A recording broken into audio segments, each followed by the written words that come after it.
ఓం నమ శివాయ. కార్తీక పురాణము 10వ అధ్యాయము. ఆజమిల పూర్వజన్మ వృత్తాంతము. జనకుడు తిరిగి ఇట్లు అడిగిన, ఓ మునీశ్వర, ఈ ఆజమిలుడు పూర్వజన్మ మందెవడు? ఏమి పాపము చేసిన? విష్ణుదూతలు చెప్పిన మాటలను విని యమభటులు ఎందుకు యూరకుండిరి? యముని వద్దకు పోయి యమునితో ఏమని చెప్పిరి?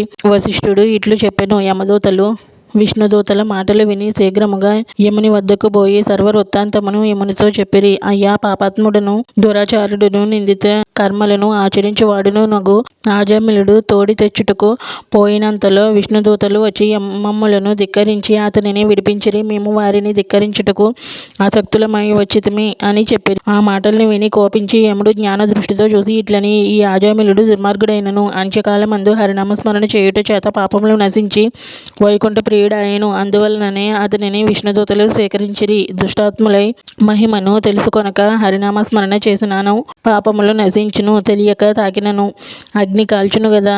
భక్తితో నారాయణ స్మరణను చేయువాడు జీవన్ముక్తుడై అంతమందు మోక్షమునందును. యముడిట్లు విచారించి యూరకుండెను.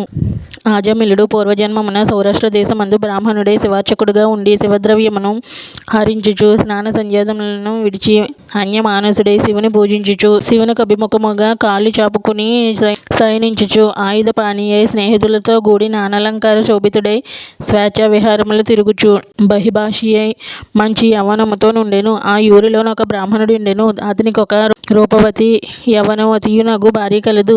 ఆ బ్రాహ్మణుడు దరిద్రపీడితుడై అన్నము కొరకై పట్టణములు గ్రామములు పల్లెలు తిరుగుచు యాచించుచుండెడి వాడి. ఒకనొకప్పుడు బ్రాహ్మణుడు సంపాదించిన ధాన్యాధికమును శిరస్సున నుంచుకొని ఆకలితో ఇంటికి వచ్చి భార్యతో, ఓసి, నాకు ఆకలి కలుగుచున్నది, త్వరగా వంట చేయము, ముందు మంచినీళ్ళిమ్ము, త్రాగి శాంతించెదను. భర్తిట్లెన్ని మార్లు అడిగినను భార్య అతని మాటను లెక్క చేయక పనులు చేయుచు జారుని మనస్సులో ధ్యానించుచు యూరకుండెను. అంత భర్త కోపించి దండముతో భార్యను కొట్టెను. భార్య భర్తను పిడికిలితో గుద్దెను. ఆ తరువాత భర్త ఆ గృహమును విడిచి గ్రామాంతరము పోయి అచ్చట భిక్షమెత్తుకొని జీవించుచు భార్య సంగతిని గూర్చి చింతించుచుండెను. భార్యయు సుఖముగా నుండి రాత్రి భుజించి మంచి చీర ధరించి తాంబూలము స్వీకరించి ఒక చాకలివాని ఇంటికి పోయెను. సుందరుడైన చాకలివాణిని చూసి రాత్రి నాతో సంభోగించుమనెను. ఆ మాట వినివాడు, నీవు బ్రాహ్మణ స్త్రీవి, అర్ధరాత్రి వేళ మా ఇంటికి రావచ్చునా? మీరు గొప్ప కులమునందు పుట్టినవారు, మేము నిందితులము కాబట్టి ఇట్టి సంపర్కము మీకు తగున? ఈ ప్రకారముగా వారిరువురును వివాదపడుచు చాకలివాడు రోకలితో దానిని కొట్టెను. అదియు వానిని కొట్టి వానిని విడిచి రాజమార్గమున పోచుండగా పైన చెప్పిన శివార్చకుని చూచెను. అంతలో ఆ స్త్రీ వానిని పట్టుకుని రతికెళ్ళి రమ్మనమని పిలుచుకొని పోయి వానితో భోగించి రాత్రి అంతయు వానితో కాలక్షేపము చేసి తెల్లవారిగానే పశ్చాత్తాపమును పొంది భర్త వద్దకు పోయి ఆయనను బ్రతిమాలి ఆయనతో కూడా గృహమందు సౌఖ్యముగా నుండెను.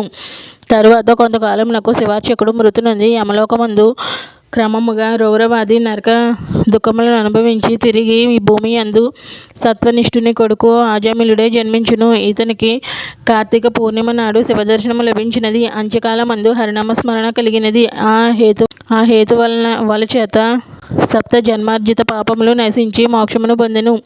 ఆ బ్రాహ్మణియు కొంతకాలమునకు మృతి నొంది నరకములందనేక యాతనల నొంది తిరిగి భూమి యందు కన్యాకుబ్జమందు చండాలునకు పుత్రికగా జన్మించెను. చండాలుడు ఇది పుట్టిన సమయము మంచిదా అని ఒక బ్రాహ్మణుని అడిగెను. అతడు ఇది తండ్రి గండాన పుట్టినదని చెప్పెను. ఆ మాట విని చండాలుడు ఆ శిశువును తీసుకొని పోయి అరణ్యమందు ముంచెను. అంతలో ఒక బ్రాహ్మణుడు చూచి రోదనము చేయుచున్న ఆ శిశువును తీసుకొని పోయి తన ఇంటిలో దాసిగానున్న యొక్క స్త్రీకి నప్పగించెను. ఆ దాసి దీనిని పెంచినది. తరువాత దీనిని ఆజమిలుడి దగ్గరకు తీసెను. తరువాత కథ పూర్వోక్తమే. రాజోత్తమ, ఇది నీవడిగిన ప్రశ్నకు సమాధానము. ఆజమిలుని పూర్వవృత్తాంతము. పాపములకు ప్రాయశ్చిత్తములు చేయుట కష్టము. హరినామ కీర్తనము చేసిన ప్రాయశ్చిత్తములతో పనిలేదు. అది గాని ఎడల ధర్మశాస్త్రోక్త ప్రాయశ్చిత్తములు చేయవలెనని భావము. ఎవని యొక్క నాలుక హరినామ కీర్తనము చేయదో, మనసు హరిపాద పద్మములను స్మరించదో, చెవులు హరిచరిత్రములను వినదో, వాని పాపములు ఎట్లు నశించును? ఇతర చింతను మాని హరిని స్మరించి వారు ముక్తి నొందెదరు. ఇందుకు సందేహము లేదు. కాబట్టి కార్తీక మాసమందు ఆచరించిన ధర్మము సూక్ష్మమైనదైనను గొప్పదైనను పాపము అంతటిని నశింపచేయును. కార్తీక ధర్మమునకు పాపములను నశింపజేయ సామర్థ్యమున్నది. కాబట్టి కార్తీక మాసమందు ధర్మమాచరించిన వాడు నరకమునందును. ఇది నిశ్చయము. పాపములను నశింపజేయు ఈ కథను విన్నవారు సమస్త పాపములను నశింపజేసి మోక్షం పొందెదరు. ఈ కథను వినిపించేవాడు పాప విముక్తుడై వైకుంఠమందు విష్ణువుతో కూడి సుఖించును. ఓం నమః శివాయ. కార్తీక పురాణము 10వ అధ్యాయము సమాప్తం.